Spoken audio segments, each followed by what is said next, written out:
everybody. We are going to get started in a few more minutes, just waiting for a few more people to join. It looks about like another 3 minutes. We'll start at 2 o'clock on the dot.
All right, we're going to get started in 1 more minute. So a few more folks are still joining.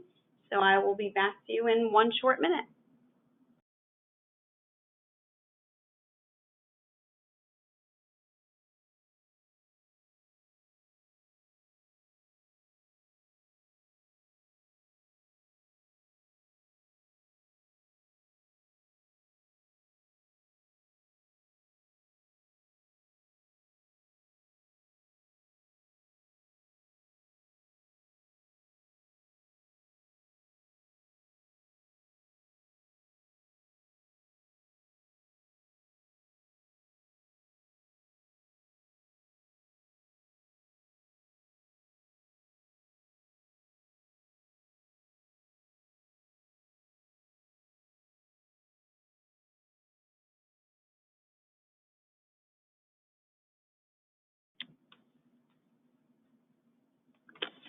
Hello and good afternoon. My name is Melissa Cook, and I am the Director of Sales here at Triton Benefits and HR Solutions. Today with me, I have Olivia Hanlon. She's one of our benefits consultants, and together we would like to welcome you to our webinar entitled Design Custom Benefits, hosted by yours truly. I'm going to like to welcome. We have a lot of people joining us from all over the country, as well as Alaska, so that's pretty exciting, right, Olivia? Yeah, very exciting. All right, and yes, as Melissa mentioned, I am a benefits consultant here at Triton. Melissa and I created this webinar from components of our benefit toolkit. A couple of you have signed up because you downloaded it from our website as well. We found some components that we found would be beneficial towards benefit strategies. Just some housekeeping before we begin. If at any time you have any questions, feel free to type them in our chat and we'll get to them as we move along the presentation. And also, if any specific topic we talk about today strikes some interest on having a more in-depth discussion, we'll have contact information at the end of the presentation, and you'll be able to contact us and we can get in further with that. And the benefit toolkit and presentation will also be included in the handouts component at the end of the webinar. So these 6 topics are major factors in group medical benefit spend. I think I can speak for myself and Melissa that some of the numbers and statistics we discovered were quite shocking. Absolutely. And to keep this webinar as engaging as possible, we really looked at the toolkit through different lenses. Of course, as brokers and consultants, but also from an employer standpoint. Melissa, you'll have a few points coming from a mother's perspective. So any parents we have on the webinar today, you might find those interesting. And I myself am from the beloved millennial generation, but I definitely give a little bit of a perspective on how these topics translate to the upcoming workforce. So Melissa, ready to get started? I am ready. Are you ready? I'm ready. All right, so in terms of making plan designs, without going into too much detail of each kind of plan, we're briefly going to explain 3 major benefit plan designs: fully insured, self-insured, and level funded plan. So fully insured. First, we have our most basic and traditional all-encompassing plan. Many people are familiar with it. Fully insured, I'm sure most of you have, it's with process of monthly payments, deductibles, max out-of-pocket you hit before insurance kicks in, co-pays, insurance, all that kind of stuff. It's just the traditional type of plan. You go to the doctor, you pay a copay, you have a deductible. It's a very basic, all-encompassing, as Olivia said, type of insurance plan. It's the most traditional type of plan that's out there today. It's not, we're going to go into a little bit more in-depth types of plans. So without further ado, let's go to that next slide. Yeah. So we have our self-funding. We noticed we do have a couple of company finance leaders with us today, and self-funding plans tend to be the most attractable to positions like that for the simple reason of the major advantage of cash flow for the company.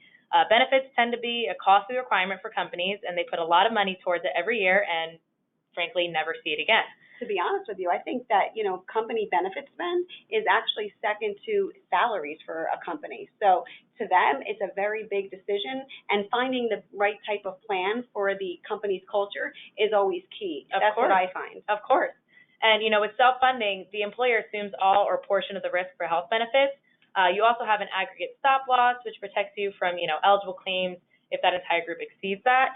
And, insurance really isn't one size fits all. You may be interested in doing this. We'd be happy to, after the presentation, see if that would fit your group, because we could get a little bit more in depth with that. Melissa, I think we have a question in the group. Does that come up? Yes. So, somebody was asking, what is the average aggregate stop loss? Okay, that's a great question, and frankly, we get that quite often, people just kind of ringing into the office. For self-funding, you would work, say, as Triton as your broker as well as an underwriter to look at your group's past claim experience and determine the stop loss coverage. So like I said, it's not one size fits all. We can't really give an average. Absolutely. There is no such average because one group might have some really sickly, employees that work for them, and one might be all 20-year-olds that are really healthy, and, this is not even an issue. Exactly. It varies not just from industry, but all the way down to your specific group size and, as we said, claims experience. All right, so should we move on to some level funding? Absolutely. This is my favorite type of insurance. Yes, I think so as well. It's a very popular product going on right now. So some of you with us today actually attended our level funded webinar with HR Morning. So I don't want to, go too in the weeds with you again, because I know you were with us for about an hour with that as well. But I think the best way to describe it is level funding really blends the economic advantage of self-funding, like we just mentioned with the cash flow, but with the financial predictability of a fully insured plan that you're most familiar with. It's not so much interruption to your employees, because on paper, it truly does resemble a fully insured plan with your deductible, your copay. So open enrollment really just looks exactly the same, but you have a chance to get built in to get money back if you have a good claims year. That's the best part of level funded, I feel. Of course. That's why it's such a very hot product right now, especially for those who are small to mid-size who kind of have a hard time working the market because they're kind of in that little middle ground for sizes. And especially, I think what our clients who have level funded plans really love is the monthly claims report. Absolutely. It's true visibility into kind of what's going on. It's not having to wait until that renewal letter comes in and it's that, heart pounding. Do I open up this letter? Oh my goodness, what is my increase going to be? 12%, 15%. You kind of have a gauge all along because you're looking at your claims, every month, and you kind of know how you're pacing. So you can could see if you're pacing well, if you're going to be, getting that refund surplus check, as you mentioned, Olivia. Of course. And again, I think level funded is the most transparent form of health benefits. And like you said, you understand where you are. We don't come in at the 11th hour. You already know what your renewal is going to look like a couple months out. Especially if they have a good claims year, they know a couple months after renewal they'll be getting a nice check coming their way. Absolutely. That's the best part. I love making those sales calls. Don't you, Oh, Olivia? yeah, for sure. Okay, I have another question inside the chat, and I see this is from Katie from Ohio. She said, Melissa, does the surplus have to go to the next year's stop-loss coverage? I can take that. Okay. So sure, it actually is completely up to the employer how they spend that money. Anywhere from giving it back to their employees if they have a large surplus. You can also add it to the stop-loss coverage if you want to just kind of have that extra buffer just in case. I've had people kind of mix and match, put some back into their stop-loss coverage and put a little extra towards their holiday parties that year. Oh, isn't that nice? Isn't that cute? Yeah. I was like, oh, giving back to however the you employees. want to spend that money. Exactly. Stay healthy and you get a better holiday party. Look at that. All right. So. All right, so now we are going to take a quick little poll. We love questions, right, to kind of see what the audience is, what kind of is under the hood at your company. So my first question is going to be, what kind of benefit plan design does your company offer? Yes, we'll take a few seconds, get everyone a chance to answer that. We like that just to get a better idea of, what kind of plans you have. All right. Olivia and I are watching the numbers climb. Looks like everybody's still collecting their responses. Okay. Oh. This is exciting over here. I know, this is fun. It's like watching the NFL draft all over again. It is. Everyone's just... We actually have a really good mix right now. Let me just... if everyone's completed, I think we have one more that just came in. All right, I'm going to go ahead and close that poll. So it looks like the majority of our group are fully insured, but we do have some self-funding and some level funding, and we have some people that just don't know. Of course, those people who don't know, definitely give us a call after, because I think we can have a conversation about that. We can certainly of course. help you figure out what you do have and if there's something else that you'd want to look at. All right, so we're going to move on to reducing your company's drug costs. So prescription drugs are definitely a necessity these days, from prescribed allergy medication to some more serious prescription for chronic diseases. And although it's a large expense for employers, there are ways to maneuver the prescription world to lower your overall costs for yourself and your company. We could all use some savings in this area, Olivia. 100%. All right, so we have some numbers that we're going to go through. So we have $3 billion is saved when just by using generic drugs, according to the FDA. That's insane to me. $3 billion just by clicking off generic. Yep. And usually, there is a stigma, I think, about going generic, but really the ingredients in each, medication is the same. It's just a matter of who did a better marketing campaign, I think. Yeah, I think really, you're absolutely right there. Really, at the end of the day. We also have a half tablet program. So this you would have to talk to your physician about. And the best way to describe a half tablet program is, say, for allergy medication. You pay a $10 copay every month for your 30 pills of your allergy medication that you take every day. And that's at 5 milligrams. So that's $10 every month, $120. So a half tablet program doubles the dosage in the pills, and you will still just pay that $10 for your 30 pills, but it's double the dosage. Wow. So basically, by breaking it in half, you almost have 60 pills, right? And that's 2 months worth of prescription with only one copay. That's amazing. By the way, I learned that while we did our research during the report. I had no idea that even existed. Exactly. So it just takes that extra step to talk to your physician. Of course, it is specific to certain medication, but $60 can go a long way. 100%. Whether to your savings, my Dunkin' Donuts every morning adds up, and frankly, we work right next to a TJ Maxx, so I know where that $60 would go very quickly. Me too. Exactly. And of course, we have our third-party mail order services. This is, pretty self-explanatory, but it's becoming more and more common. It not only saves time, but it usually has free delivery, and you won't have to worry about making the run to the pharmacy, And especially from the millennial perspective, I mean, we're the generation of Amazon, DoorDash, Grubhub. I order my dog food on Amazon, so any avoiding, going out in public Absolutely. speaks to me greatly. And this alone, especially for the millennials coming on, is great for talent attraction and retention. Agreed. Yeah. I agree.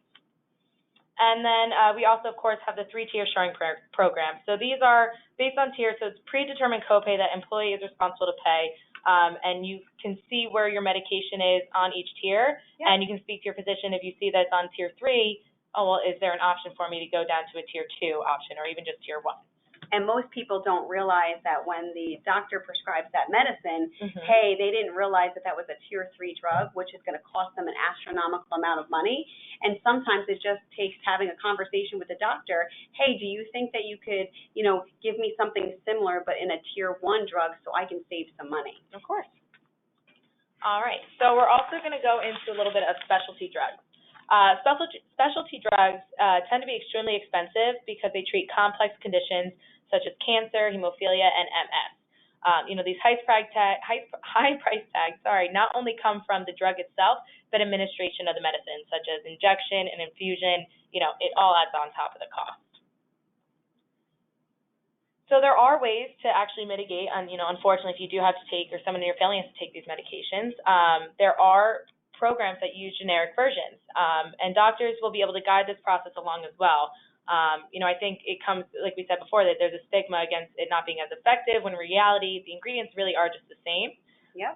And you'll be amazed how just there's another option between the pharmacy selection. Yeah, remember the story that I told you? Mm-hmm. I didn't realize that when I get my prescriptions filled at the CVS because it's up the street from my house, I didn't realize when I go there I'm actually spending more money for the same prescription versus if I went to, say, a Walmart.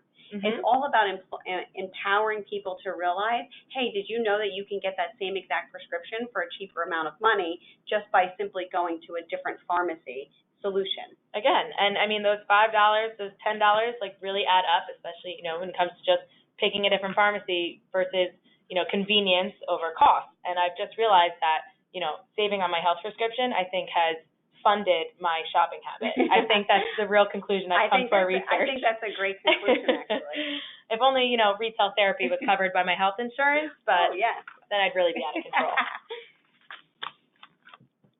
All right, so we're moving on to a very big buzz topic right now, which is telemedicine. I'm sure many of you have it on today or have some kind of access on it, and I think this is going to be our next poll question. Yes, we have another poll question. We love these questions. And let us know, does your company offer any type of telemedicine as part of your insurance? Some other words for it, teledoc is another, it depends on the vendor. Telehealth. Telehealth. Some carriers build it in. Some companies have it separate. Maybe you just don't know what your company offers. Let's see what, so far we're looking good.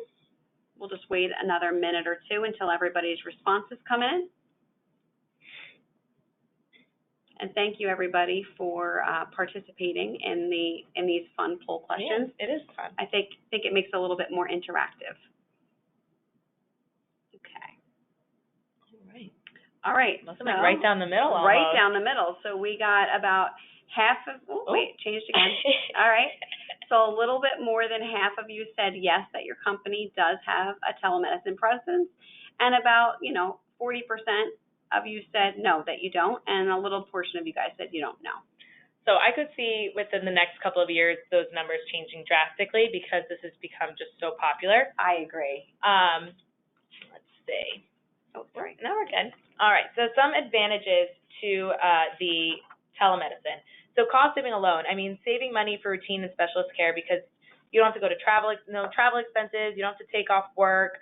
It can lessen the much larger cost of hospitalization or in-home nursing, and especially remote access. So doctors can reach patients in remote, rural, and underserved areas where where doctors or hospitals may not be readily available. I know I see some of our Midwestern clients that have joined us today. I know they work in the city, but they, live about an hour out. Sure. And if they have a sick child, they don't want to run to the doctor, you can just use your telemedicine and get your prescription for, a Z-Pack or something like that right away. Yeah, absolutely. I have a great story. Remember that one time I told you I had an ear infection? My ear was killing me, and I didn't know what to do. I didn't want to miss a day of work because I didn't feel sick. It just that my ear hurt. So I forgot that we actually had telemedicine. And somebody said, hey, why don't you just call Teledoc? So I was like, okay, great. I had a consultation on the phone with a doctor. He called me within 3 minutes. It was truly amazing. And within 5 minutes, my prescription was called into the pharmacy, right up the road. Yeah. It was just so easy. And guess what? It helped me with productivity because I didn't miss a day's work. And I was able to get my prescription and feel better, in no time. So it was just very convenient for, a working mom. So I absolutely love telemedicine, and I am a big believer in it. Oh, definitely. And specialist availability. This is also huge for people, not just in rural areas, but also urban areas. You can have access to specialists, not just, say you're in Chicago, but you want to see through a specialist in New York. If they're on Teledoc or telemedicine, some form of carrier like that, you can actually access them who are in various different fields from 100 miles away. Yep.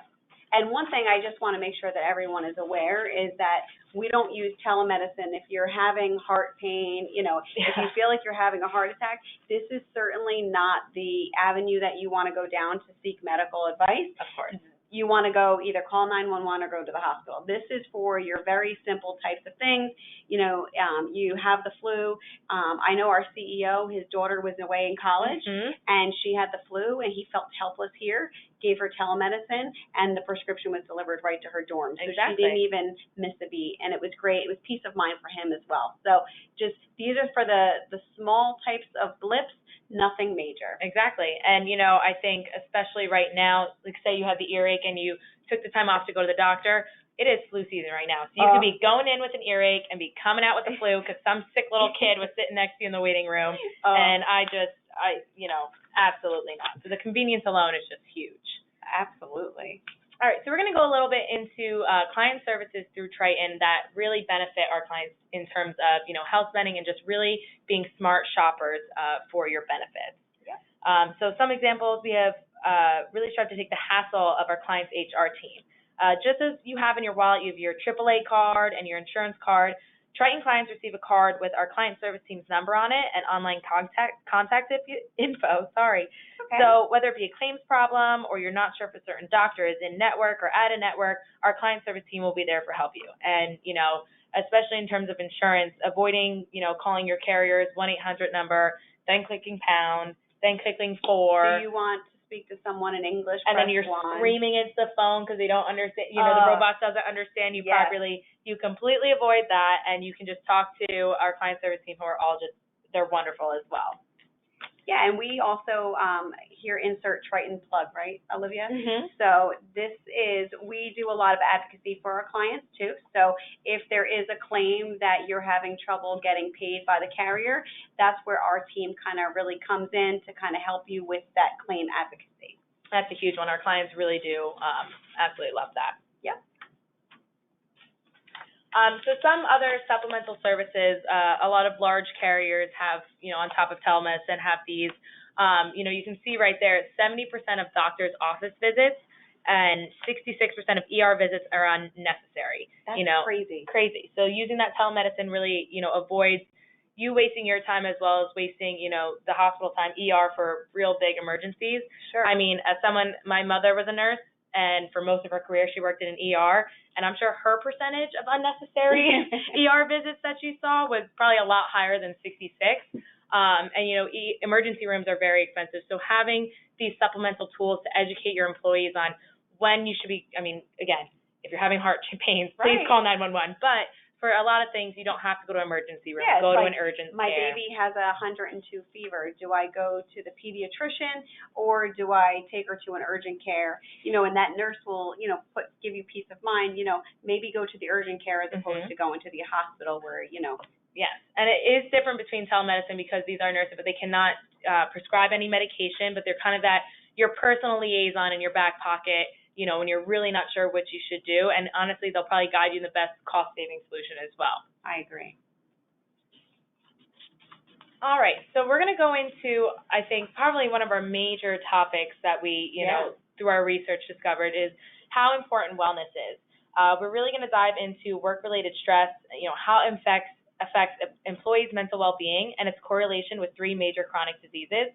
Those three major chronic conditions we'll discuss are heart disease, diabetes, as well as opioid addiction.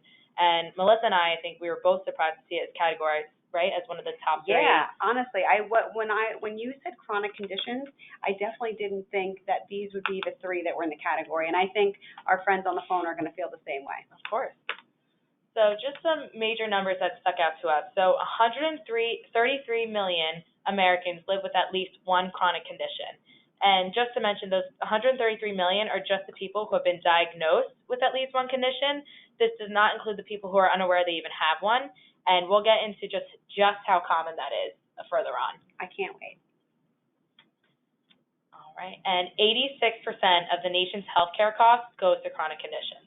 Wow. 86% of the costs. And for the most, yeah, go ahead. I was just going to say, and to think that 86 of the chronic conditions are just out of those three. Mm-hmm. Heart disease, diabetes, and opioid addiction. Of course. I just was not thinking that opioid addiction, I never thought would be a chronic disease, to be honest with you. I know. And to think for the most part, we'll discuss just how avoidable and preventable these chronic conditions are. So 86% can go down a lot, if people just take care of themselves. Just by putting some of the measures that, we found in this study into play. Of course.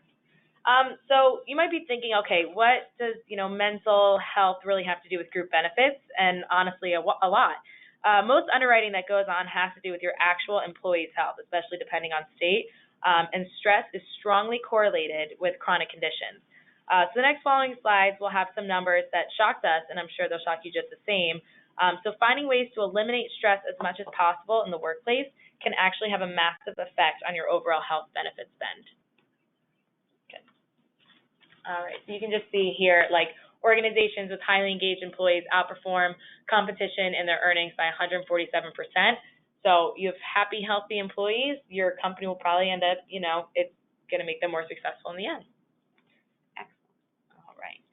So as we said, we're going to start with the most chronic conditions, and we're going to start here first with heart disease. All right. So $313 billion go to treatment, direct costs, and indirect costs related to heart disease each year, such as missed days of work, and they add up to, again, nearly $313 billion each year. And one in four deaths involve heart disease. That's scary stuff. 1 in 4.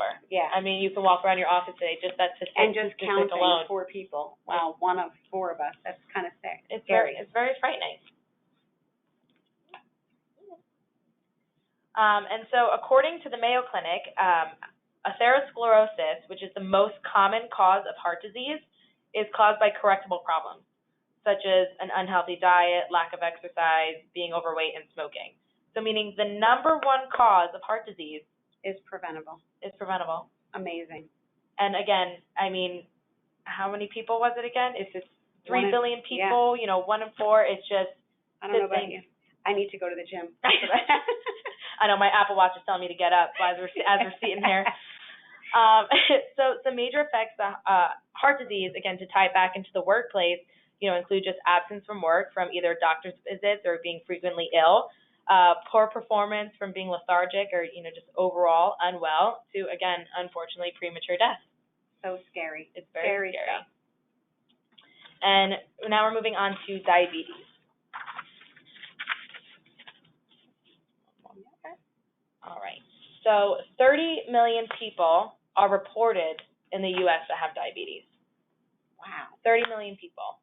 That's crazy. I know. And I bet that's every year. Yes. And it probably is increasing as well. That's crazy. And 1 in 4 people don't know they have it. So you can only imagine how much greater that 30 million would be if everyone was properly diagnosed. That's scary. And it is the 7th leading cause of death in the U.S. Wow. So these chronic conditions really do take a toll on, on just your overall health. Sure. And again, and this is the diabetes, Olivia, if I remember, this is the adult onset, right? This is not the kind that you're born with. This is the one that comes on later in life as an adult. So it could be prevented by diet. Of course, yeah. And we'll move on to the next one. And actually, of those people with type 2 diabetes, or 90% to 95 of the 30 million have type 2. Wow.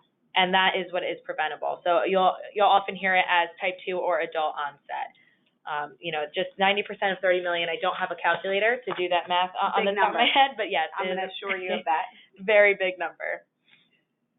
All right, so we're going to go into diabetes and heart disease are usually just discussed about either talking about your heart or your cholesterol, just your overall wellness. But the damage can go way beyond that throughout your body. We'll talk about COPD. So COPD, a study at Harvard Medical School revealed that nearly 13 million Americans have COPD, but millions more may not realize they have it because it's so common and it coexists with many other diseases, including heart disease. So people with heart disease may even have COPD and just go unaware of it. Yeah, I've heard of a lot of people having that actually. Mm-hmm. So CKD, or chronic kidney disease. So when you have heart disease, your heart, it doesn't really pump blood in the right way. Your heart will become too full of blood, and that causes pressure to build in the main vein connected to your kidneys, which leads up to a blockage and reduced supply of oxygen-rich blood to kidneys, and that can cause just completely irreversible damage to your kidneys. Scary It's stuff. Very scary.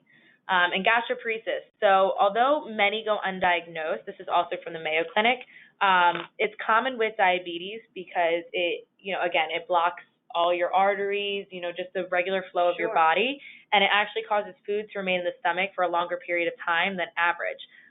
This occurs because the nerves aren't properly functioning through the digestive tract, and the muscles don't work, and so it sits in your stomach better, which also adds on to becoming overweight. So that's why it's usually correlated with diabetes and can worsen your overall health because it makes it more difficult, if say you're diagnosed, to get back on that healthy track. Sure. Yeah, so it's very scary. I don't know about you, but I feel like we got a medical degree after reading through all these stats on this study. Just call me Olivia Hanlon, MD, after this one. I will. My parents will be so proud. And then we also have discussing fatty liver disease. So 15 million Americans. It's a condition which excess fat builds up in your liver, and this can happen even if you drink little to no alcohol. Oh. I know there's usually, a correlation between liver and alcohol, but it could happen just because it's through being diagnosed with diabetes as well. So if you remember from the last slide, about 30 million people are diagnosed with diabetes, which means half of those people are likely to incur fatty liver disease. Wow, which again goes back to all being able to be prevented. Exactly. For the most part, I'm sure that, some of these conditions are, kind of not really, but. All right, so these next couple slides definitely really, shocked Melissa and I. Yeah, listen, when we talk about opioids, I think, it's one of those things, it does not discriminate against anyone. And, I'm sure I can probably take a poll of everyone on the phone. Someone or someone's family that is close to you that has been affected by opioid addiction. So to me, these really resonated with me, and I was, my chin was on the ground at how prevalent this is everywhere. It doesn't matter what part of the country you're in, but this is something that we all need to be aware of, especially when it comes to, again, the chronic illness. And when it comes to insurance, there's costs associated with it. And, it is a very scary situation, but we do want to tie it back into the workplace and how it affects our employers. Yeah. And so $95 billion costs the U.S. economy each year. Wow. Just the opioid crisis. $95 billion. $95 billion. That's a lot of money. It's a very lot of money. And employers are stuck footing $18 billion of it. Wow. So it's not just the individuals or the families who are, unfortunate enough to be dealing with that. Employers are footing $18 billion of that $95 billion. That's remarkable. All right. So we did some side research outside of our toolkit just to understand why it really tied in with the benefit toolkit. And the CDC did a study with an estimated 66.7 of self-reported illicit opioid users were employed or full or part-time. So that's 2/3 of all opioid addicted, employees in the marketplace. That's, 2 out of 3. Exactly. And, I think it is, you want to encourage an open dialogue in your company if someone is struggling with it. I agree. So 25% from 2013 to 2017 has shown an increase of workplace deaths by 25%. And I mean, getting closer to 2020, I'm sure. Oh, that number is going to be exponentially bigger. Oh, yeah. That's so scary. And sad, yeah. And sad. That was scary and sad Yeah. mixed together. Did you like that? I said. And we have 14.8 days. So workers with a current substance use disorder miss an average of 14.8 days per year, while that subset of a pain medication addiction miss an average of 29 days per year. And this is in contrast to an average of 10.5 for most employees and an average of 9.5 days for people in recovery of an alcohol use disorder. So it's just, I mean, those days add up, and again, that's how it ends up costing companies money in the long run. Of course. Okay, we need to talk about something positive Yes. now. Can we, please? Yes, of course. Okay. These are little fun solutions that we tried to come up. So I think we tried our best to convey, the financial and detrimental effects stress and chronic conditions can affect the workplace. But as we mentioned, most of these are preventable, and prevention can start in the workplace. So I think, a lot of things go beyond offering gym discounts. I mean, I have a gym discount, and I need to go to the gym more. So that's really, my driving force. But I think it's truly most important to give tools to manage stress and costly chronic conditions, and again, start that conversation to make healthy choices. So we millennials love that New York, WeWork, Google-style building. Sure. They have office dogs and cold brew coffee on tap. Yeah, those are a little extreme, but just having that little perk, just kind of gives you a little more boost morale in the morning.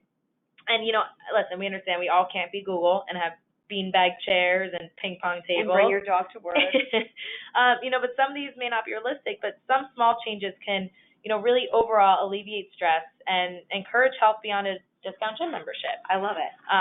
Some things that we came up with were, such as incorporating a meditation space. You might not have a room designated for it, but maybe spruce up your break room, right. Make it feel a little homey, light seasonal candles, make it a little bit more comfortable. So when they're taking that minute to go get their coffee, it's a nice, cozy, little comfy zen space. area for them to kind of take a break and, take a deep breath. Again, and going back to the issues such as the opioid addiction, 66% have full or part-time jobs. So you may have employees struggling with this or any other form of addiction, but they're in their workplace, so they most likely feel uncomfortable, going to HR or going to someone in their workplace. So I think having, helplines available or having, making it more as comfortable as possible as a dialogue in your workforce can go a long way. Some other cute ideas. What did we come up with? Oh, a healthy potluck. I mean, everyone loves to eat, right? Yeah. So why don't you make the theme a healthy potluck to promote maybe Heart Health Month or something like that? That's always fun. Always fun. And I think really just encouraging, allowing your employees to have that, that mental minute. I think that really goes a long way. I mean, I was on a call and I was getting excited the other day, and my phone, my Apple Watch told me to breathe, and I was like, but I'm having a good time. But sometimes when you're stressed, it tells you, and luckily I have that aspect. Right. So I think we need to encourage employees that if you do need that minute, take it. Sure. Because Absolutely. that'll change your course for the rest of the day. Agreed. And honestly, in the long run, I think make you more productive. Agreed. Think about when you're having a good day. You're right. just barreling through work, But yeah, let's see. And this really all ties into employee education. 1 in 3 Americans, which means 77 million people, are considered to have inadequate health literacy. That's astounding. And that health literacy means that, anywhere from not understanding how to read, not just their benefit plan, but understanding how to read a prescription label. I mean, we experience this all the time. All the time. During open enrollment meetings, we always have questions, and, people are a little nervous to come up to you that they truly don't understand the benefit offering. Exactly. So we'll sit down with them, kind of explain to them section by section, this is what this means, this is what that means.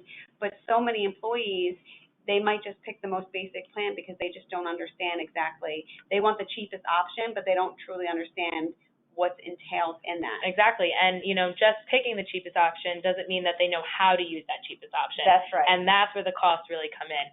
I mean, I had an open enrollment last week, and there was a girl my age as well. She just had to get off her parents' insurance. She goes, I don't know what I'm doing. Right. And I go, listen, if I didn't work here, I probably wouldn't know what I'm doing either. So just taking that minute to explain. And there was a woman who was a little bit older.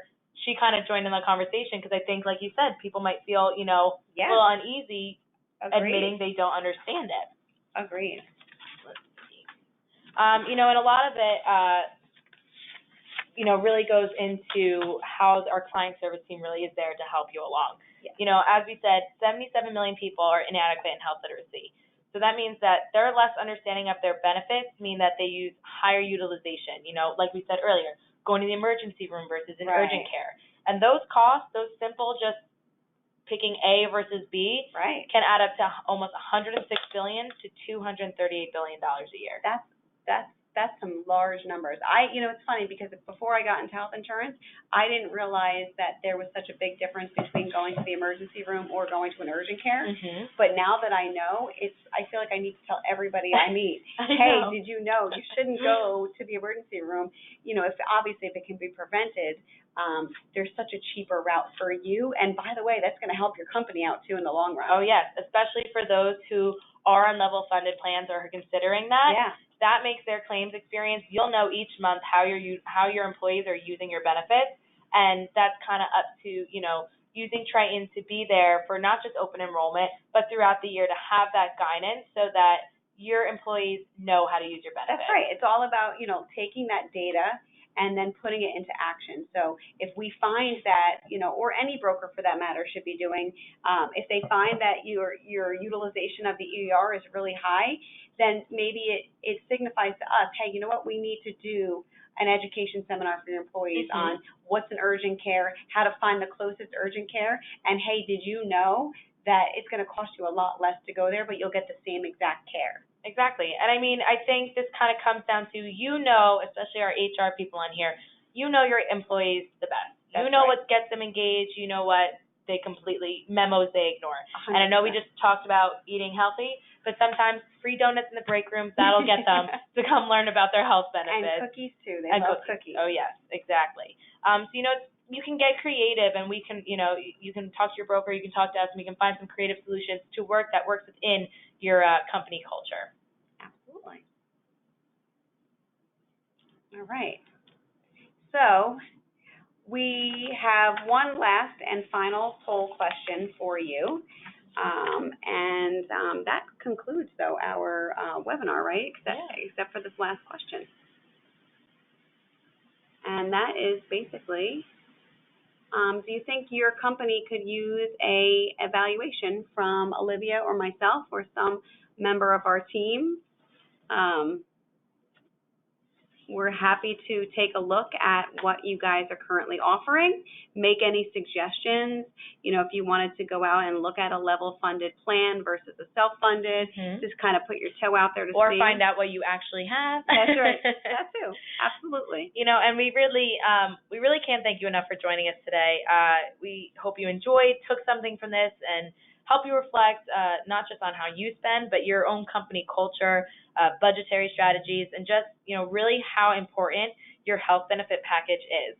And especially for a lot of January renewals coming on, really take these things into consideration and kind of very much drive home, educate your employees on how to use your plan. Definitely. And you will see our contact information above on your screen. So if you have any questions or you want to take anything offline, feel free to reach out to me, Melissa Cook, or to Olivia, and we're happy to answer any questions. And again, as Olivia had mentioned in the beginning of the broadcast, a copy of our PowerPoint is under the handout section, as well as the benefit toolkit that we actually took almost all of our data from and compiled it into this nice little presentation for you. So thank you, and I hope you have a great day. Yes, have a good one, guys.